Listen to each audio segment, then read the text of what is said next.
Bana Adem bado ana kisasi na hii familia ya Boran. Pamoja na kwamba alikuwa anaonesha ni kama vile tayari amekwisha ondoa kinyongo na familia hii, lakini bado alikuwa ana kinyongo nayo. Hapa leo tunamuona yuko na mke wake na anamwambia kuliko kuwa na akili duniani kisha uendelee kuteseka, ni bora kuwa mchawi alafu dunia iteseke na wewe. Hapa alikuwa anamlenga Faruku kwa sababu Faruku tayari ana kisasi na yeye, na sasa hivi ameamua kuwa anafanya mambo yake kuhakikisha anamteketeza kabisa, lakini akiwa hajulikani. Kwa hiyo anafanya kimya kimya.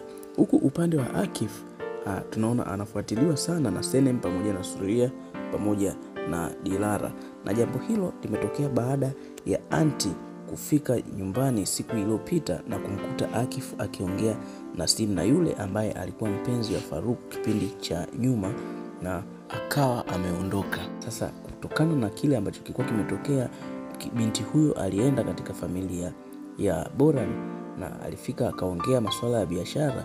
Basi Faruku alimpa kazi ya kwenda kuongea na binti huyo, lakini wakati anawasiliana naye basi Senem alimsikia. Kwa hiyo akaita kikundi chake ambaye ni Surya pamoja na Dilara, akasema wanatakiwa kuhakikisha wanamfuatilia na wajue anakwenda wapi, kwa sababu alikuwa anahisi anachitiwa. Yani huyu shangazi yake Surya alikuwa anahisi anachitiwa na Akif. Sasa huku upande wa mamake Buku, yani yule mpenzi wa Garibay kipindi cha hapo nyuma, yeye tunaona baada ya kuwa amekuja kumtambulisha yule mume wake mpya ambaye alikuwa ni mdogo kulingana na mwanae kabisa, basi tunaona leo tena ameanza kuongea kwa Fikret. Yani amekutana na Fikret na kuanza kumsifia kwamba wewe ni mwanaume wa kipekee sana na ni mtoto wa kipekee katika familia hii, mstaarabu na una mvuto. Kwa hiyo lakini akamwambia nisamee kwa sababu tumefahamiana kipindi hiki,